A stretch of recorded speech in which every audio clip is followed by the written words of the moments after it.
Hello everyone, how are you? कैसे हैं मेरे प्यारे बच्चों? आई होप आप अपना ख्याल रख रहे होंगे, बड़ी मेहनत और लगन के साथ पढ़ाई कर रहे होंगे। सो डियर स्टूडेंट्स, आज हम लेके आए लेक्चर 7 ऑन सर्कुलर मोशन और आज भी हमारा टॉपिक ऑफ डिस्कशन रहने वाला है डायनेमिक्स ऑफ सर्कुलर मोशन। और बच्चों, जब भी सर्कुलर मोशन में सबसे इम्पोर्टेंट कॉन्सेप्ट की बात करेंगे ना, तो वो हमेशा ध्यान रखना सर्कल के साथ साथ फ्रिक्शन भी इन्वॉल्व होने वाला है। यानी आज आपको समझ में आ गया कि हम सर्कुलर मोशन में एक स्टेप और आगे बढ़ने वाले हैं, यानी टूवर्ड्स अपने गोल जो हम लोगों ने IIT JEE का सोचा हुआ है, नीट का सोचा है, उसको थोड़ा और अचीव करने की कोशिश करेंगे। हालांकि अभी तक जितने भी हम लोगों ने कॉन्सेप्ट पढ़े हैं न्यूमेरिकल्स के, वो सब इजी फॉर्मेट थे सर्कुलर मोशन के। अब धीरे धीरे हमारा स्टेप बाय स्टेप इंक्रीज होता चला जाएगा टफेस्ट लेवल की तरफ। तो उसके लिए आपको बड़े पेशेंटली लेक्चर को सुनना है, समझना है और प्रैक्टिस प्रैक्टिस प्रैक्टिस। फिर बाद में यही बोलूँगा कि कॉन्सेप्ट को अपनी पावर बनाइए, लर्न द कॉन्सेप्ट, क्योंकि क्वेश्चंस कभी रिपीट नहीं होगा, रिपीट होगा तो क्या, कॉन्सेप्ट। तो आज हम बात करेंगे सबसे पहले कि कॉनिकल पेंडुलम क्या होता है। कल याद कीजिए हम लोगों ने सिंपल पेंडुलम के बारे में बात की थी, और सिंपल पेंडुलम को अगर हम बात करें कि सिंपल पेंडुलम को अगर हम ऐसे ऐसे रोटेट कराते थे, ऐसे मूव कराते थे, अगर इसको सेंटर मान के हम ऐसे रोटेट करें तो ये एक वर्टिकल सर्कुलर मोशन करने वाला है ना बच्चों। वर्टिकल सर्कुलर मोशन, अलग अलग छोटे छोटे क्वेश्चंस हम लोगों ने देखे थे। लेकिन कोनिकल पेंडुलम क्या होता है? कोनिकल आपको दिखाया था कि अब इसको कोन की शेप में रोटेट कराओ और ये कुछ वैसी ही शेप लेगा जैसे हम बर्थडे पे कैप पहनते हैं। समझ में आ गया? तो उस कैप में हम लोगों को अब सर्कल को एनालाइज करना है। इस वाले केस में तो वर्टिकल सर्कल बनाता है ना, जैसा वो झूला हम लोग झूलते हैं मेले में जाके, वो वर्टिकल सर्कुलर मोशन।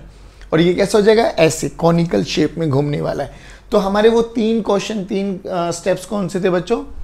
सबसे पहले हमें आइडेंटिफाई करना है सर्कल कैसा है, फिर उसमें रेडियल डायरेक्शन में सूडो का कॉन्सेप्ट लगाते हुए रेडियल डायरेक्शन में फोर्स को F नेट को 0 कर देना है, और टेंजेंशियल एक्सेलेरेशन, टेंजेंशियल डायरेक्शन को हमें नॉर्मली सोल्व करना है विद रिस्पेक्ट टू ग्राउंड। तो सिमिलरली अगर हम बात करें कॉनिकल पेंडुलम, अब आई होप आपको समझ में आ गया होगा। अब यहाँ पे डायग्राम देख लीजिए। कॉनिकल पेंडुलम को जब हम रोटेट करेंगे, मूव कराएंगे बच्चों, ये फिक्स पोजिशन को रखते हुए, तो वो समहाउ एक ऐसा सर्कुलर मोशन करने वाला है। ठीक है ना?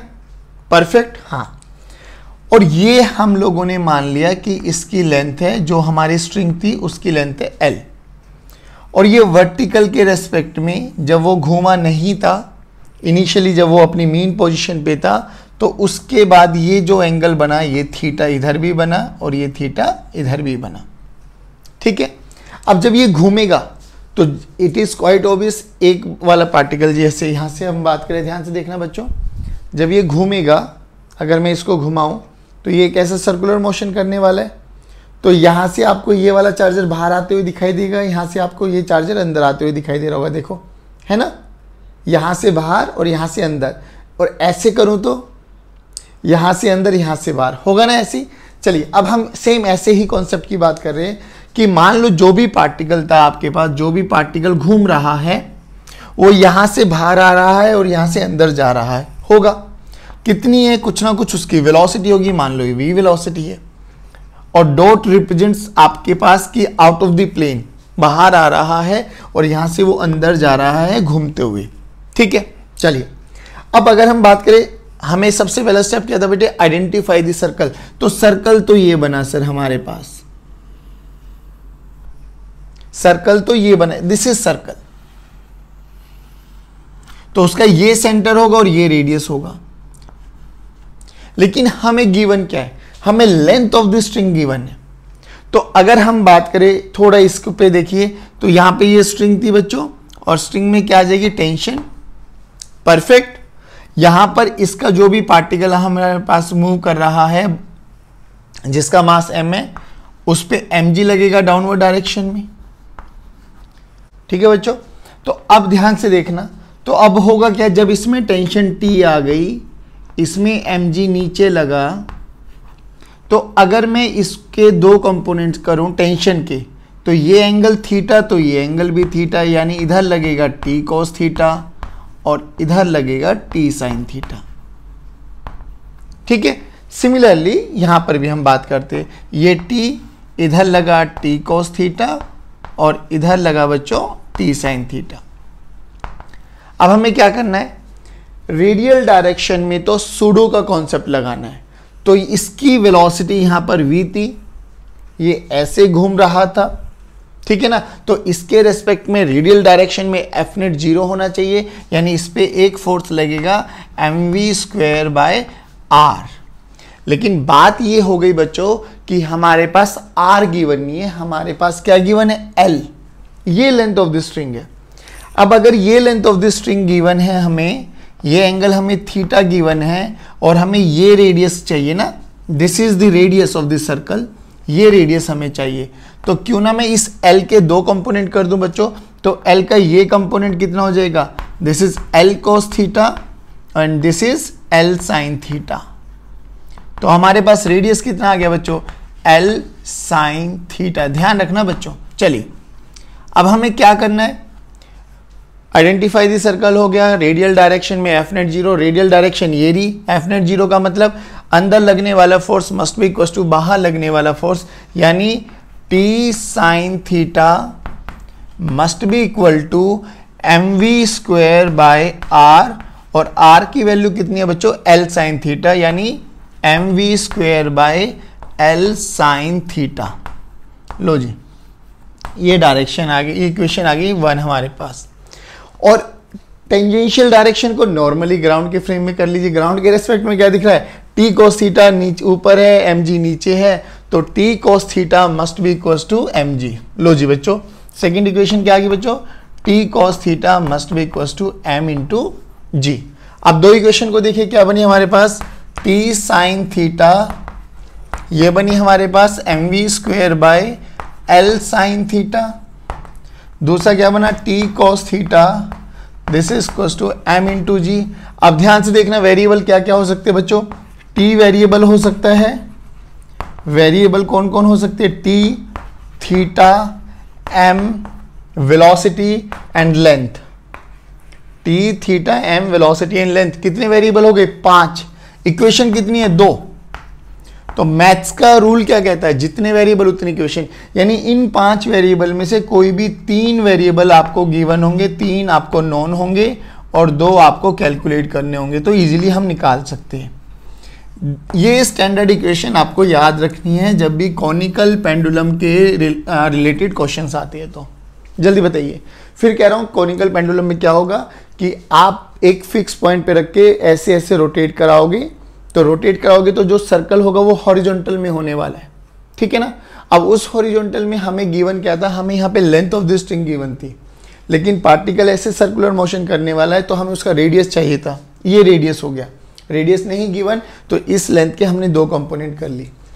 अब जब हम इसको एनालाइज किया कि जो इस पार्टिकल का मास है, जो भी रोटेशन कर रहा है यानी सर्कुलर मोशन कर रहा है, उस पर mg नीचे लगेगा, टेंशन इधर लगेगा। टेंशन के 2 कंपोनेंट कर लिए, एक रेडियल लगा और एक टेंजेंशियल लगा। फिर हमने क्या करना है, टेंजेंशियल डायरेक्शन को सोल्व करने का तरीका क्या है, सूडो का कॉन्सेप्ट लगाएंगे, यानी उस पे एफ नेट 0 और टेंजेंशियल वाली डायरेक्शन को हम लोगों ने नॉर्मली सोल्व कर देना विद रिस्पेक्ट टू ग्राउंड। दोनों को सोल्व करा, हम लोगों के पास ये इक्वेशन आई। इस इक्वेशन में देखा हमारे पास 5 वेरिएबल हो सकते हैं, लेकिन इक्वेशन 2 है, तो 5 वेरिएबल को सोल्व करने का क्या तरीका बच्चों, उन 5 में से कोई ना कोई 3 हमें गिवन होंगे, 2 हमें कैलकुलेट करने होंगे, क्योंकि मैथ्स का स्टैंडर्ड रूल है जितने वेरिएबल उतनी इक्वेशन। 2 ही इक्वेशन है तो 2 ही वेरिएबल हम यहाँ से इक्वेट कर सकते हैं, रेस्ट ऑफ द 3 हमें गिवन होंगे। जी हमें क्या है, जी तो कांस्टेंट है बच्चों, तो जी तो वेरिएबल हो नहीं सकता। आई होप कॉनिकल पेंडुलम समझ में आया होगा, पक्का। चलिए स्टूडेंट्स, तो पढ़ते हम नया कॉन्सेप्ट, और अब नए कॉन्सेप्ट में हम पढ़ने वाले 3 न्यूमेरिकल्स।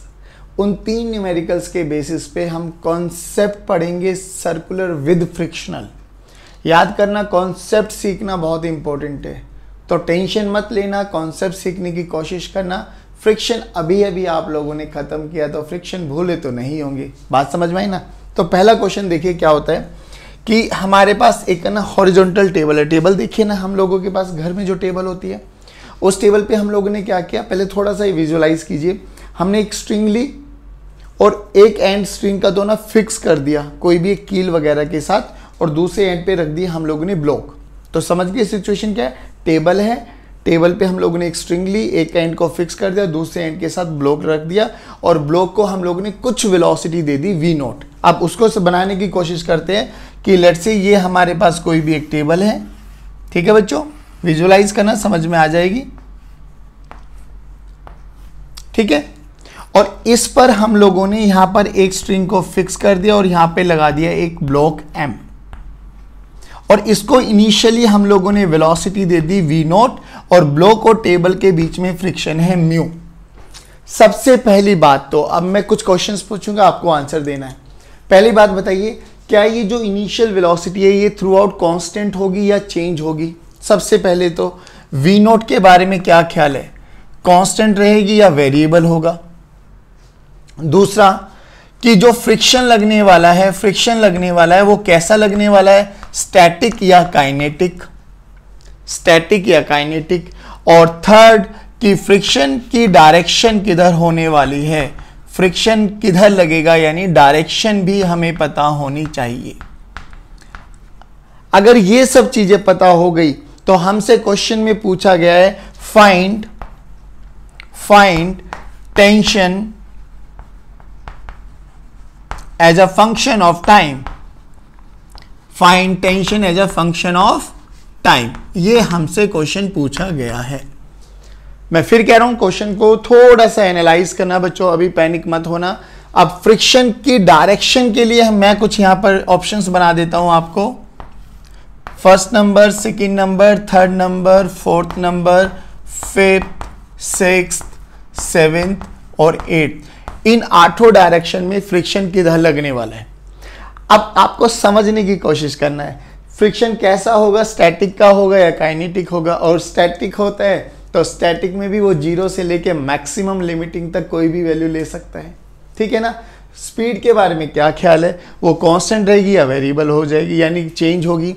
तो हमें क्या पता है सर, जो कि इस पे फ्रिक्शन लग रहा है और ये सर्कुलर मोशन करना चाहता है, तो फ्रिक्शन क्या करेगा बच्चों, इस वाली स्पीड को कम करेगा। तो फ्रिक्शन मतलब वेलोसिटी तो होगी वेरिएबल।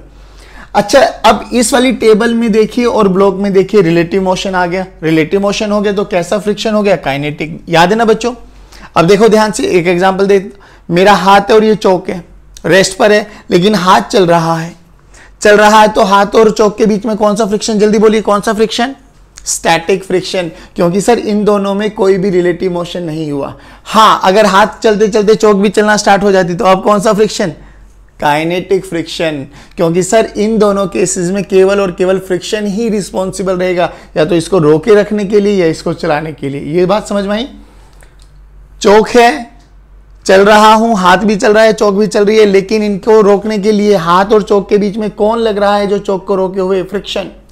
चलने लग जाऊं, लिमिटिंग एक वैल्यू से ज्यादा हटा दूं तो ये चलने लग जाएगी तो कौन रिस्पॉन्सिबल हो जाएगा, काइनेटिक फ्रिक्शन। बात समझ में आ रही है। अब यहीं पर वो कॉन्सेप्ट समझने की कोशिश करते। बेसिकली फ्रिक्शन चाहता क्या है, याद करो फ्रिक्शन में हमने सिखाया था कि फ्रिक्शन चाहता है कि जो भी दो ब्लॉक्स है, जो भी दो सरफेसेस है, उनके बीच का बॉन्ड, उनके बीच की दोस्ती टूटे ना। फ्रिक्शन हर मुमकिन प्रयास करता है कि उनकी दोस्ती को वो कैसे भी करके बचा ले। तो फ्रिक्शन हमेशा चाहता है कि जो सरफेस कांटेक्ट में है वो हमेशा साथ रहे, साथ चले, साथ घूमे। हाँ, अगर कोई कंडीशन हो जाती है कि भैया वो ढीठ है, बिल्कुल नहीं मानेगा, तो वो एक अलग कंडीशन है। बट फ्रिक्शन हमेशा कोशिश करेगा कि जो भी दो सरफेसेस कांटेक्ट में है वो एक साथ रहे, साथ चले, साथ घूमे। अब घूमा क्यों, क्योंकि यहां पर सर्कुलर मोशन आ गया। तो अब हमारी बात आई कि इसके बीच में पहली बात काइनेटिक फ्रिक्शन हो गया, स्पीड वेरिएबल होगी। अब बात करते हैं कि डायरेक्शन किधर लगने वाली है फ्रिक्शन की। बच्चों ध्यान से देखो, यहां पर दो सरफेसेस कौन कौन है, one is block, one is table. Block और टेबल, क्या टेबल चलेगी क्या, नहीं सर, टेबल तो नहीं चलने वाली। टेबल नहीं चलने वाली तो चलने वाला कौन है, चलने वाला कौन है सर, ब्लॉक। फ्रिक्शन क्या चाहेगा कि ब्लॉक ना चले, क्योंकि वो चाहता है कि दोनों दोस्त एक साथ रहे और एक साथ रहे या एक साथ घूमे। अब घूमना भाई, टेबल तो घूमने वाली नहीं है, तो घूमने वाला केवल और केवल ब्लॉक है, ब्लॉक ही घूमेगा। और फ्रिक्शन क्या चाहता है, ये तो दोनों एक साथ रहे। तो फ्रिक्शन क्या करेगा, जल्दी बताइए। ये स्पीड ऊपर जाना चाह रही है टेंजेंशियल डायरेक्शन में, तो ब्लॉक पे फ्रिक्शन लगेगा किधर बच्चों, बैकवर्ड डायरेक्शन में। कितना लगने वाला है सर म्यू एम जी लगने वाला है, क्योंकि टेबल पे mg लगेगा डाउनवर्ड डायरेक्शन में, नॉर्मल डायरेक्शन लगेगा अपवर्ड डायरेक्शन में, और फ्रिक्शन का फॉर्मूला होता है म्यू इंटू एन, और यहां पे n की वैल्यू कितनी है, म्यू mg। बोलो बात समझ में आई। पहली बात बताइए, क्या ये डायरेक्शन समझ में आई। और यहां से हमें एक चीज और समझना है कि इस पर्टिकुलर क्वेश्चन में जब टेबल नहीं चल रही, केवल और केवल ब्लॉक की टेंडेंसी है चलने की, और ब्लॉक नहीं चलना चाहिए क्योंकि फ्रिक्शन चाहता है टेबल और ब्लॉक एक साथ रहे, तो ब्लॉक की टेंडेंसी है ऊपर चलने की, मतलब ए डायरेक्शन टेंजेंशियल डायरेक्शन में। अगर ये सर्कल करेगा तो यही तो बनने वाला है ना सर्कल, तो ये टेंजेंशियल डायरेक्शन में चलने की है, तो फ्रिक्शन किधर लगेगा, इसी को अपोज करने की, रोकने की कोशिश करेगा, और अपनी पूरी ताकत लगा देगा वो रोकने के लिए। और पूरी ताकत कितनी है, म्यू एम जी। बोलो बात समझ में। तो ये टेंजेंशियल एक्सेलेरेशन हो गई इन बैकवर्ड डायरेक्शन, तो ये एफ फोर्स हो गया फ्रिक्शनल फोर्स। तो टेंजेंशियल एक्सेलेरेशन कितनी हो गई, तो हमें पता है एटी का फॉर्मूला क्या हो जाएगा बेटा, फ्रिक्शनल फोर्स बाय एम। अगर ऊपर की डायरेक्शन को पॉजिटिव लेते हो तो नीचे क्या लगेगा बच्चों, नेगेटिव, तो माइनस कितनी वैल्यू आ गई बच्चे, mu M G by M, यानी टेंजेंशियल एक्सेलेरेशन का फॉर्मूला आ गया म्यू जी। अब ध्यान से देखिए, टेंजेंशियल एक्सेलेरेशन कांस्टेंट है या वेरिएबल, सर म्यू कांस्टेंट है, जी कांस्टेंट है, तो ये कैसी आ गई बच्चों, कांस्टेंट। कैसी एक्सेलेरेशन आ गई बच्चों, कांस्टेंट। अगर एटी कांस्टेंट है तो अल्फा के बारे में क्या ख्याल है सर, अल्फा भी कांस्टेंट है, अल्फा भी क्या है बच्चों, कांस्टेंट है। चलिए, क्योंकि हमें पता है एटी का फॉर्मूला क्या होता है बच्चों, alpha into R, alpha into R, तो अल्फा यहां से कितना हो जाएगा बच्चों, एटी, एटी कितना, minus mu ji by R. अगर अल्फा कांस्टेंट है, आप ध्यान से सुनना, हमें क्या बोला गया, हमें tension as a function of time T निकालना है, tension as a function of time T निकालना है। अब अपने उसी कॉन्सेप्ट पे आ जाइए, किसी भी इंस्टेंट पर इस वाले ब्लॉक की वेलोसिटी चेंज हो गई होगी, मान लेते उसकी उस टाइम पर वेलोसिटी है v, तो देखना बच्चों ब्लॉक का डायग्राम बनाऊं मैं, ब्लॉक का मास m, और इसके पास एट एनी इंस्टेंट अगर हम बात करें, उसके पास वेलोसिटी कितनी है बच्चों, v। अब जो कि इस ब्लॉक में आने वाला एक स्ट्रिंग, तो सूडो के कॉन्सेप्ट के बेसिस पे इधर लगेगा टेंशन, और रेडियल डायरेक्शन में क्या लगने वाला है बेटा, centrifugal force mv square by r। और नीचे कौन लगने वाला है मेरे बच्चों, नीचे कौन लगने वाला है, म्यू एम जी। बोलो समझ में आया। अब ध्यान से सुनना बच्चों, यानी एक्सेलेरेशन नीचे, वेलोसिटी ऊपर, एक्सेलेरेशन नीचे, वेलोसिटी ऊपर। अच्छा एक चीज और, रेडियल डायरेक्शन में net force zero, radial direction में नेट फोर्स जीरो, यानी T must be equal to mv square by r। और याद करो, आपको कल वाला लेक्चर याद है, तो कल वाले लेक्चर में हम लोगों ने बोला था कि सर्कल के मोशन में, सर्कल को सोल्व करने के लिए हम शॉर्ट ट्रिक भी लगाते हैं।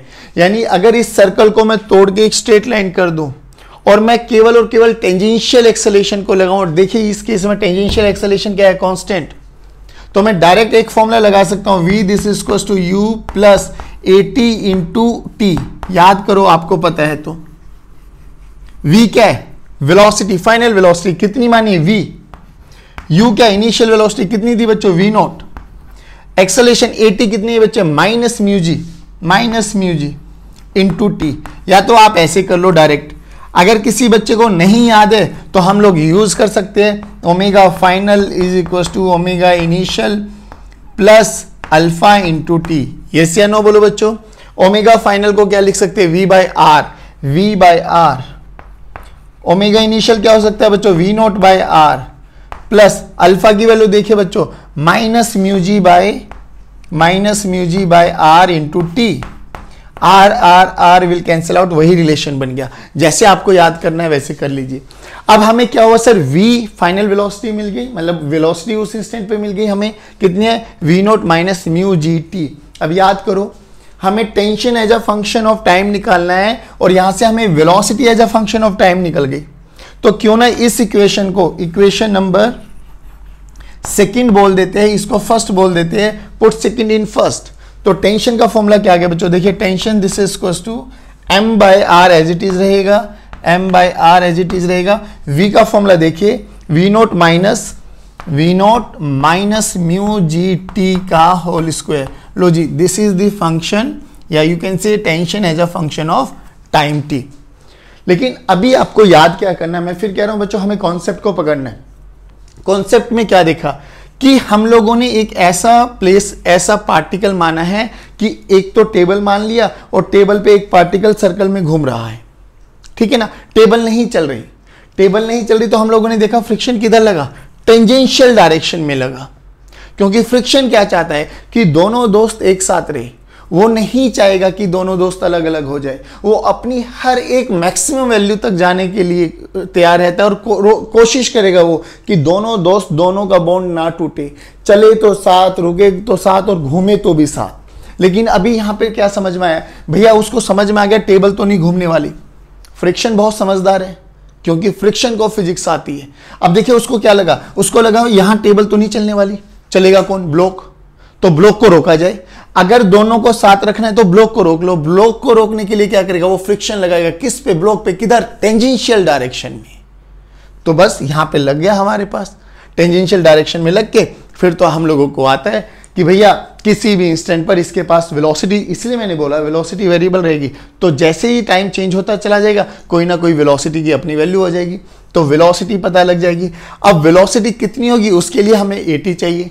फिर at देखा कांस्टेंट है या वेरिएबल है, कांस्टेंट है, तो वो तीनों इक्वेशंस जो हम लोगों ने मोशंस में पढ़ी थी वो यूज कर सकते हैं। वहां पर एक ही जगह क्या यूज करेंगे, at, क्योंकि at ही रिस्पॉन्सिबल रहेगा उसको एक्सेलरेट या डी एक्सेलरेट कराने के लिए। बात समझ में आई?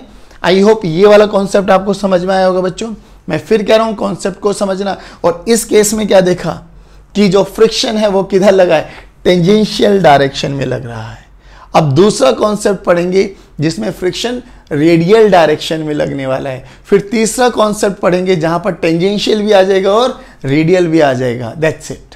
चलिए बच्चों, अब हम बात करने वाले सेकंड कॉन्सेप्ट, और बहुत इंपॉर्टेंट है, आपको एक डेमोस्ट्रेशन से समझाने की भी कोशिश करूंगा।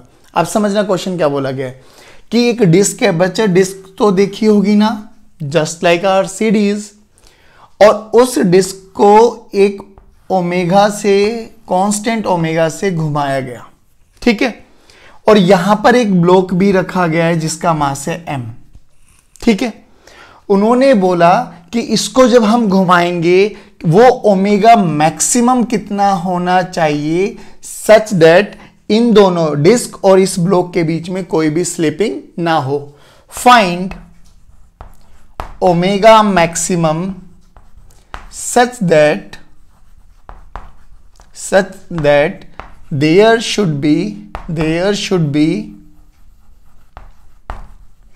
no slipping। अच्छा, ध्यान रखने वाली क्या बात है बच्चों, जो ओमेगा है ना वो कांस्टेंट है। अभी समझाने की कोशिश करूंगा आपको एक डेमोस्ट्रेशन के बेस पे। देखो चलिए बच्चों, अब एक डेमोस्ट्रेशन से समझाने की कोशिश करते हैं इस वाले एग्जांपल को, और फिर इसको सोल्व करेंगे। मान लो ये एक डिस्क है, समझ में आ गया बच्चों। अब डिस्क को अगर आप सामने से देखोगे तो ये वाला व्यू दिखाई देता है, दिस इज साइड व्यू, यानी आपको ये वाला पार्ट दिखाई दे रहा होगा, दिस इज साइड व्यू। और अगर हम ऊपर से देखेंगे, यानी अगर आप सामने से देख रहे हो, ऊपर से मतलब अब, तो आपको पूरी डिस्क दिखाई दे रही होगी, ठीक है ना। और ये डिस्क ऐसे घूम रही है विद सम ओमेगा, ठीक है, परफेक्ट। अब ध्यान से सुनना, ओमेगा कांस्टेंट है बच्चों, पहले इसी के बारे में चर्चा करते हैं। ओमेगा कांस्टेंट है, यानी इस डिस्क के किसी भी पॉइंट पर टेंजेंशियल एक्सेलेरेशन नहीं है, क्योंकि ओमेगा कांस्टेंट का मतलब सर अल्फा की वैल्यू 0, अल्फा की वैल्यू 0 तो at भी 0, पक्का ना। यानी इस डिस्क के हर एक पॉइंट पर क्या होने वाला है, केवल और केवल रेडियल एक्सेलरेशन, केवल और केवल रेडियल एक्सेलरेशन, यानी वो सर्कुलर मोशन कर रहा है। अब हुआ क्या कि इसके ऊपर एक ब्लॉक रख दिया, ये वाला ब्लॉक, ठीक है ना। अब देखो जब ये ब्लॉक चल रहा है, मान लो ओमेगा कांस्टेंट का मतलब मैं समझाता हूं, इसको मैंने इनिशियली 0, फिर इसको मैं 2 रेडियन पर सेकंड से घुमाया तो भी ब्लॉक और ये दोनों साथ साथ चल रहे हैं। फिर मैंने इसको धीरे धीरे 4 रेडियन पर सेकंड किया तो भी साथ साथ चल रही है। यानी मैं अगर इसको तेज घुमाऊं तो देखो गिराना ये अलग हो गया ना। तो वो ये पूछ रहा है कि ओमेगा की वो कितनी वैल्यू होनी चाहिए 2 रेडियन पर सेकेंड, 4 रेडियन पर सेकेंड, 8 रेडियन पर सेकेंड, सच दैट ये पूरा सिस्टम एक साथ चले। अच्छा, अब फिर वही कहानी, एक बात बताइए, इन दोनों के बीच में फ्रिक्शन है और कोएफिशिएंट ऑफ फ्रिक्शन मान लेते हैं म्यू है बच्चों। इन दोनों के बीच में कोएफिशिएंट ऑफ फ्रिक्शन कितना मान लेते हैं? म्यू। अच्छा, अगर मैं, this is side view, this is side view, ध्यान से सुनना बच्चों, अगर मैं ऊपर से देखूं तो टॉप व्यू मुझे कुछ ऐसा दिखाई देने वाला है। ये इसकी एक्सिस रह जाएगी और यहां पर ये ब्लॉक है मास m और इनमें फ्रिक्शन है म्यू। अब दोबारा देखिए, ये मास m, तो इस पे mg नीचे लगा, नॉर्मल रिएक्शन ऊपर लगा, यानी n की वैल्यू तो आ गई m इंटू जी, यानी यहां पर जो फ्रिक्शन लगने वाला है, मैक्सिमम फ्रिक्शन लग सकता है, वो है म्यू mg। बच्चों ध्यान से सुनना, इसलिए कह रहे हैं कि डेमोन्स्ट्रेशन से आप लोगों को प्रॉब्लम्स काफी इजी बन जाते हैं, यहां पर इनको एनालाइज करना बड़ा मुश्किल हो जाएगा। अब हुआ क्या, देखो ध्यान से, ये साथ साथ चलने वाला है, साथ साथ चलने की कंडीशन क्या है, यानी ये साथ साथ एक साथ चलने वाला, there should be no slipping. तो अब ये बताइए, इसको साथ साथ चलने के लिए, यानी इस रबर को, ये डिस्क का सरफेस साथ साथ चलने के लिए कौन लग रहा होगा? फ्रिक्शन लग रहा होगा।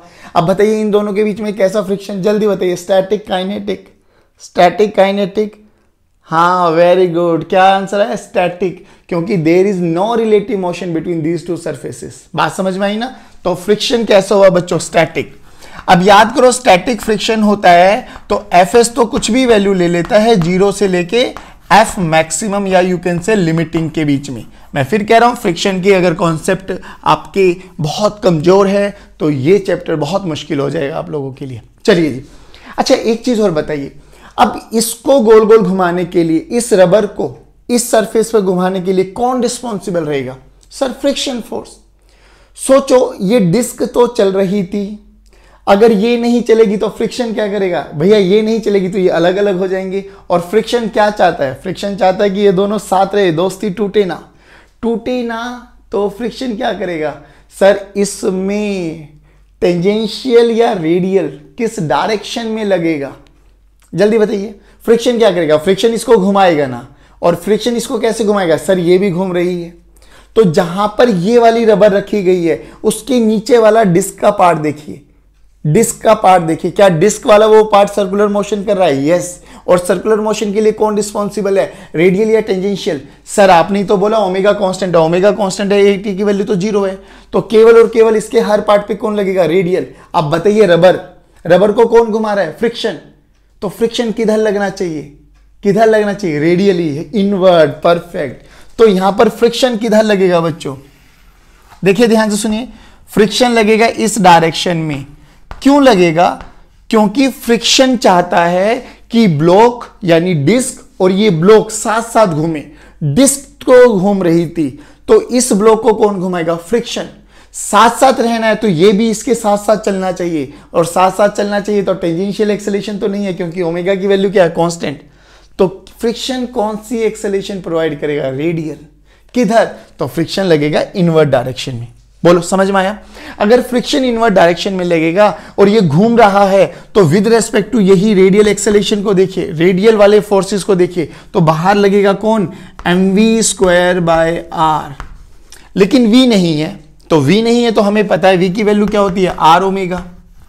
रख दो बार, तो f की वैल्यू यहां से क्या हो गया बेटे? रेडियल डायरेक्शन में f नेट 0 होना चाहिए, तो f this is equals to m r omega. ये हमारे पास फ्रिक्शन आया। लेकिन बच्चों ये क्या? ये वो रिक्वायर्ड फ्रिक्शन है जो इनको चाहिए, such that there should be no slipping, no slipping. बात समझ में आई? और कैसा फ्रिक्शन था? Static friction. स्टैटिक फ्रिक्शन, तो स्टैटिक फ्रिक्शन तो अपनी कोई भी वैल्यू को ले सकता है। अब बताइए फ्रिक्शन की वैल्यू क्या होनी चाहिए? सर एक्चुअल में मैक्सिमम फ्रिक्शन है म्यू mg, और जो हमें रिक्वायर्ड है वो जो आया है फ्रिक्शन वो कितना है? m r ओमेगा²। और नो स्लिपिंग की कंडीशन क्या है? नो स्लिपिंग की कंडीशन क्या कहती है बच्चों? जो रिक्वायर्ड फ्रिक्शन है वो छोटा या बराबर होना चाहिए किससे? f मैक्सिमम से। अगर ऐसा होगा तो स्लिपिंग नहीं होने वाली, क्योंकि फ्रिक्शन उसको होल्ड करके रखने वाला है। अब fr कितना है हमारे पास? fr है m r omega. Should be less than equal to F max कितना बच्चों, mu M g, mu M g, m M will cancel out, omega square की वैल्यू देखिए बच्चों less than equal to mu ji by r, तो omega की value कितनी आ गई बच्चों, under root of mu ji by r. Maximum omega पूछा है तो ओमेगा कितना होना चाहिए, under root of mu ji by R, यानी इससे ज्यादा ओमेगा अगर हुआ तो इन दोनों में क्या आ जाएगी बच्चों, स्लिपिंग हो जाएगी। बात समझ में आई ना बच्चों, परफेक्ट। दोबारा से समझने कि इस क्वेश्चन में क्या बोला गया कि एक डिस्क है और डिस्क के ऊपर हम लोगों ने एक ब्लॉक रख दिया, उसने बोला ये डिस्क की मैक्सिमम ओमेगा यानी रेडियन पर सेकेंड कितनी होनी चाहिए, सच दैट वो वाला ब्लॉक और ये डिस्क दोनों एक साथ चलते रहे। एक साथ चलना है तो there should be no relative motion, there should be no relative motion, it means friction static लगने वाला है। स्टैटिक फ्रिक्शन लगेगा तो वो कोई भी वैल्यू को अपनी अटेन कर सकता है। कहां से कहां तक बच्चों, 0 से लेके एफ मैक्स के बीच में कोई भी वैल्यू ले सकता है। अब हमने क्या देखा, जो कि डिस्क कांस्टेंट स्पीड से मूव कर रही थी तो इसमें टेंजेंशियल एक्सेलेरेशन तो नहीं है, तो इसके हर पॉइंट पर कौन सा एक्सेलेरेशन है बेटा, रेडियल। तो जो डिस्क जो हमने ब्लॉक रखा हुआ था उसको भी इसके साथ चलने के लिए क्या चाहिए, रेडियल एक्सेलेरेशन। तो रेडियल एक्सेलेरेशन प्रोवाइड कौन करेगा, फ्रिक्शनल फोर्स, क्योंकि इनके बीच में और कोई फोर्स नहीं लग रहा है, तो फ्रिक्शनल फोर्स किधर लगेगा, रेडियली इनवर्ड। ये तो समझ में आ गया। अब फ्रिक्शनल फोर्स रेडियली इनवर्ड लगेगा तो हमने क्या देखा कि सर हमने कल ही बात करी थी कि 3 स्टेप्स में क्वेश्चन को सोल्व करना है, एक रेडियली और एक टेंजेंशियली और दूसरा सर्कल को आइडेंटिफाई करना है। तो हमने देखा रेडियली इनवर्ड लग रहा है तो सेंट्रीफ्यूगल कहां लगेगा, रेडियली आउटवर्ड, और रेडियल डायरेक्शन में एफ नेट 0 होना चाहिए, यानी F must be equal to M V square by R. ये वो रिक्वायर्ड फ्रिक्शन है। अब ये रिक्वायर्ड फ्रिक्शन जो कि स्टैटिक था, तो स्टैटिक अपनी कोई भी वैल्यू ले सकता है 0 से मैक्सिमम वैल्यू। हमसे कंडीशन क्या पूछी गई है कि स्लिपिंग नहीं होनी चाहिए, तो रिक्वायर्ड फ्रिक्शन लेस देन या इक्वल टू होना चाहिए एफ मैक्सिमम। तो यहां से हमारे पास ओमेगा की वैल्यू आ गई और वो ओमेगा मैक्सिमम कितना आएगा, वो आएगा under root mu G by R. यहां तक तो वो साथ रहेंगे, जैसे इससे ज्यादा हो जाएगा तो वो साथ साथ नहीं रहेंगे। जल्दी बताइए क्या ये कॉन्सेप्ट समझ में आया। और इसमें सबसे इंपॉर्टेंट बात आपको क्या याद रखनी है कि पहले क्वेश्चन में जब टेबल फिक्स थी, केवल और केवल ब्लॉक चल रहा था, तो फ्रिक्शन लगा टेंजेंशियल डायरेक्शन में। अब डिस्क भी घूम रही है और ब्लॉक भी घूम रहा है और डिस्क की स्पीड कैसे है बेटा, कांस्टेंट, तो फ्रिक्शन किधर लगा, रेडियल डायरेक्शन में। बट अगर हमारी ये स्पीड जो है बच्चों वेरिएबल आ जाए तो अब कहां लगने वाला है, अगला कॉन्सेप्ट वही पढ़ने वाले हैं। आई होप ये दोनों कॉन्सेप्ट समझ में आए होंगे। थम्स अप पक्का। चलिए बच्चों अब बात करेंगे हम थर्ड कॉन्सेप्ट की। अब क्वेश्चन वही है, अब क्या बोला गया कि वही डिस्क है हमारे पास, ठीक है, वही डिस्क है और इनिशियली ओमेगा की वैल्यू 0 है, ठीक है, यानी इनिशियली वो घूम नहीं रही। फिर हमने क्या किया, वही ब्लॉक है जिसका मास m है, दोनों के बीच में वही कोएफिशिएंट ऑफ फ्रिक्शन है म्यू, और अब हमने इसको घुमाना स्टार्ट किया विद कांस्टेंट एंगुलर एक्सेलरेशन, यानी अल्फा कांस्टेंट है, अल्फा रेडियन पर सेकंड स्क्वायर। तो जब ये घूमने लगा तो ओमेगा चेंज हुआ। क्यों चेंज हुआ, क्योंकि हमें पता है अगर अल्फा कांस्टेंट है तो हम omega final this is equal to omega initial plus alpha T, है ना, यानी ओमेगा इनिशियल 0 है तो ओमेगा फाइनल को मैं क्या लिख सकता हूं बच्चों, अल्फा टी। अल्फा टाइम के साथ साथ जैसे जैसे टाइम चेंज होगा ओमेगा चेंज हो रहा होगा, यानी ओमेगा वेरिएबल है। अगर ओमेगा वेरिएबल होगा तो क्या होगा बच्चों, वो डिस्क धीरे धीरे धीरे धीरे, इनिशियली डिस्क और ब्लॉक में कोई फ्रिक्शन है और वो उनको रोके हुए है, ओमेगा बढ़ता चला जाएगा, तो एक ओमेगा ऐसा आएगा जब वो स्लिप हो जाएगा, यानी हम कह सकते एक टाइम ऐसा आएगा कि जब वो ब्लॉक स्लिपिंग स्टार्ट हो जाएगी। हमसे वही पूछा गया, find the time when it starts, it basically कौन है, block, when the block starts slipping. हमें वो टाइम कैलकुलेट करना है जब वो स्लिप करना स्टार्ट कर दे। अब इसको वही डेमोन्स्ट्रेशन से समझाने की कोशिश करता हूं बच्चों।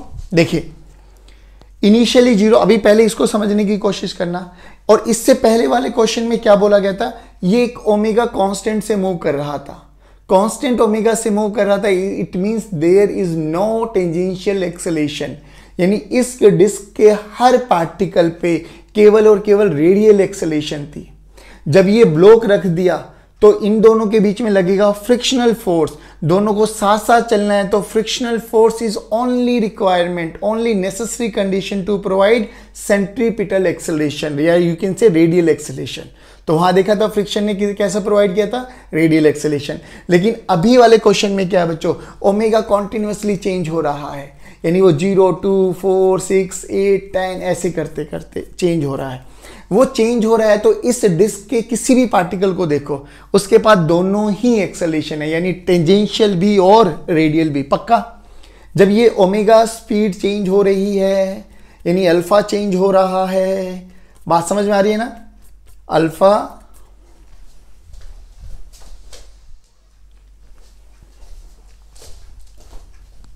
ओमेगा चेंज हो रही है, अल्फा कांस्टेंट है, तो ओमेगा लगातार चेंज हो रहा है, लगातार चेंज हो रहा है, तो इसका मतलब क्या बच्चों, इसके पास टेंजेंशियल एक्सेलरेशन भी है और रेडियल एक्सेलरेशन में डिस्क के पास। अब मैंने डिस्क के ऊपर रख दिया ब्लॉक, अब सोचना दोनों को साथ चलेगा कुछ टाइम तक, है ना, कुछ टाइम तक तो साथ चलेगा और फिर कुछ टाइम के बाद ये स्लिप करना स्टार्ट कर देगा, हमें वो टाइम निकालना है। लेकिन ध्यान से रखना, जब तक ये साथ चलेगा डिस्क के पास दोनों ही एक्सेलरेशन है। जैसे पहले केस में एक्सेलरेशन क्या थी, रेडियल, तो साथ चलने के लिए ब्लॉक के पास भी कौन होना चाहिए था, रेडियल, और रेडियल किसने प्रोवाइड किया था, फ्रिक्शनल फोर्स। सिमिलरली अब अगर इसको साथ चलना है तो जहां पर ये रखी हुई है डिस्क के उस पार्टिकल के पास दोनों ही एक्सेलरेशन है बच्चों, तो इसके पास भी साथ चलने के लिए क्या होना चाहिए, दोनों एक्सेलरेशन होनी चाहिए, यानी रेडियल भी और टेंजेंशियल भी, तभी ये साथ चलेगा, तभी ये साथ चलने वाला है, एल्स ये साथ नहीं चलने वाला। बात समझ में आई। तो अभी इस कंडीशन में क्या हुआ बच्चों हमारे पास कि अगर मैं इसका फ्रंट व्यू बनाऊं या यू कैन से टॉप व्यू बनाऊं, तो ये हमारी एक्सिस हो गई जिसके अलोंग ये घूम रहा है, ये हमारा रेडियस हो गया बच्चों, और ये हमारा वो ब्लॉक हो गया जिसका मास m है। लेकिन जो डिस्क घूम रही है तो डिस्क के पास दोनों ही है, एक्सेलरेशन रेडियल भी और टेंजेंशियल भी, और इसको साथ साथ घूमना है, तो फ्रिक्शन क्या करेगा, फ्रिक्शन भैया दोनों ही प्रोवाइड करने वाला है। ध्यान से देखना बच्चे, इधर कौन सी होगी, इधर होगी AR और इधर होगी AT, यानी अगर ब्लॉक को डिस्क पे घूमना है तो उसके पास भी दोनों एक्सेलरेशन होनी चाहिए। चलो ठीक है, अब अगर इस पे दोनों एक्सेलरेशन होनी चाहिए तो अब यहां पर ये दोनों एक्सेलरेशन प्रोवाइड कौन करेगा, फ्रिक्शनल फोर्स।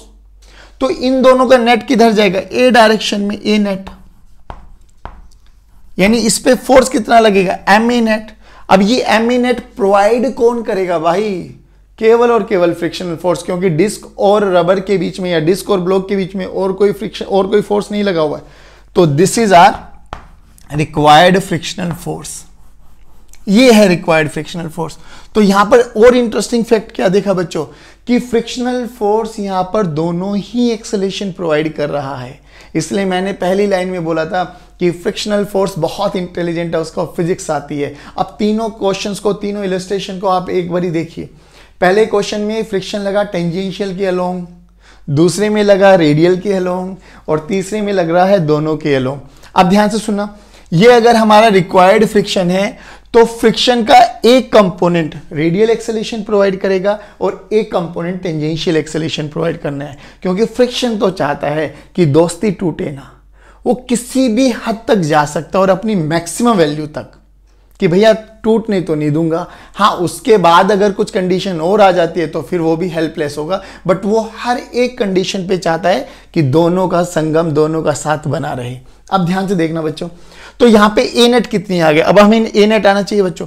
तो ए नेट कितना आ गया सर, ए नेट तो हम अभी तक पढ़ते ही तो आ रहे, under root of A R का स्क्वायर प्लस ए टी का स्क्वायर। अब ए आर कितना है बच्चों, ए आर रेडियल एक्सेलरेशन होता है sir omega square R. A T कितना है बच्चों, ए टी होता है सर अल्फा इंटू आर। तो ए नेट कितना आ गया बच्चों, ए नेट हमारे पास हो गया है सर ओमेगा स्क्वायर आर का स्क्वायर, यानी ओमेगा की पावर 4 आर की power 2 plus alpha into r का square, alpha square are square. लो जी, अब ध्यान से सुनना बच्चों, ये है कंडीशन। अब हमसे बोला गया कि यहां पे फ्रिक्शनल फोर्स कितना है, F required this is equal to m into a net, यानी m into under root of omega की पावर 4 आर की पावर 2 प्लस अल्फा की पावर 2 आर की पावर 2। ठीक है ना। अब दोबारा देखिए यहां पर मैक्सिमम कितना लग सकता है बच्चों, इस डिस्क पे देखिए ये ब्लॉक mg लगाएगी नीचे और ऊपर लगाएगी n, यानी मैक्सिमम फ्रिक्शन कितना हो सकता है बच्चों, एफ मैक्स कितना हो सकता है, म्यू इंटू एम जी।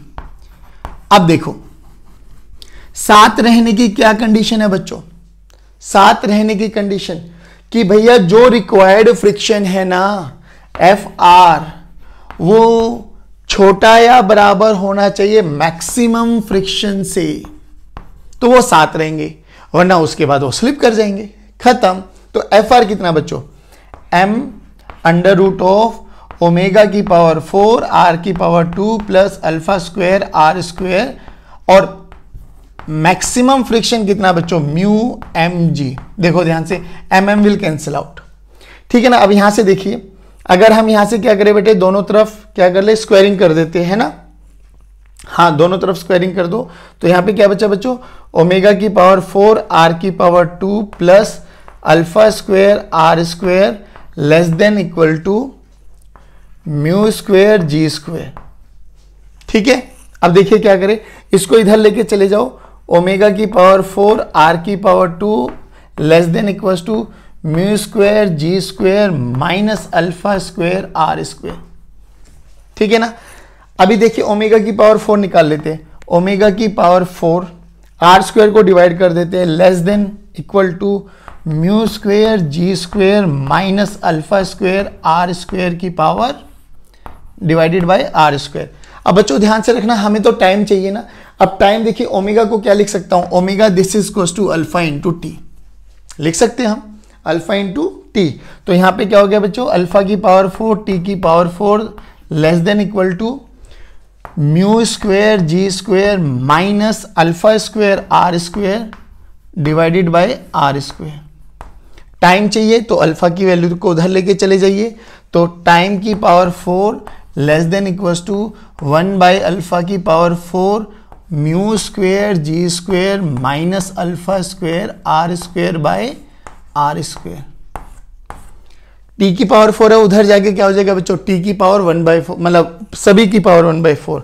तो यहां से टी की वैल्यू क्या आ गई बच्ची, वो टी आ गया हमारे पास 1 बाई अल्फा, बाहर ले लेंगे हम लोग, mu square ji square minus alpha square are square by are square की पावर 1/4। लो जी, ये वो टाइम है जिसके बाद वो स्लिपिंग स्टार्ट कर देगा। लेकिन हमें यहाँ पे 3 बहुत अच्छे कॉन्सेप्ट समझने थे कि फ्रिक्शन क्या करना चाहता है, फ्रिक्शन कितना समझदार है, और वो कोई भी पोजीशन कोई भी डायरेक्शन ले सकता है अपने दोस्त को, अपनी पार्टनर को होल्ड करने के लिए कि भैया साथ साथ चलेंगे, साथ साथ रुकेंगे और साथ साथ घूमेंगे। ये तीनों कॉन्सेप्ट सबसे इंपॉर्टेंट है बच्चे। कल के वीडियो लेक्चर में इनसे रिलेटेड हम कुछ अच्छे न्यूमेरिकल डिस्कस करने वाले हैं। आई होप ये वाले कॉन्सेप्ट तीनों आपको एकदम क्रिस्टल क्लियर दिमाग में सेट हो गए होंगे। अगर कहीं पर फिर कंफ्यूजन है तो बच्चों जब सारा टाइम टेबल हो जाए तो शाम को दोबारा से देखना, एनालाइज करना, विजुअलाइज करना। जैसे जैसे चीज़ों को विजुअलाइज करेंगे तो ही आपको ज़्यादा क्रिस्टल चीज़ें होती चली जाएंगी। क्योंकि अगर यहाँ पे मैं इनको डायग्राम को समझाऊं और यहाँ डेमोस्ट्रेशन ना करके दिखाऊंगा तो आप लोग नहीं समझ पाएंगे कि ये क्या हो रहा है यहाँ पर। दैट्स वाई आज की वीडियो लेक्चर में कोशिश किया मैंने डेमोस्ट्रेशन से आपको समझाने की कोशिश करने, मतलब डेमोस्ट्रेशन की हेल्प से कि चीज़ें और क्रिस्टल क्लियर।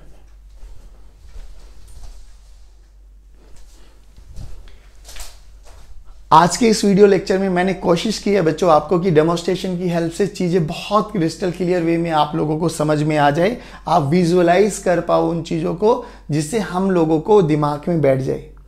तो फिर दोबारा से, पहले में फ्रिक्शन ने टेंजेंशियल डायरेक्शन में, दूसरे में रेडियल और तीसरे में tangential as well as radial. Friction बहुत समझदार है, वो चाहता है दोस्ती ना टूटे। चलिए guys, thank you for watching videos, thank you for motivating us, keep studying, God bless you, जय हिंद, जय भारत। पढ़ते रहिए और मुस्कुराते रहिए।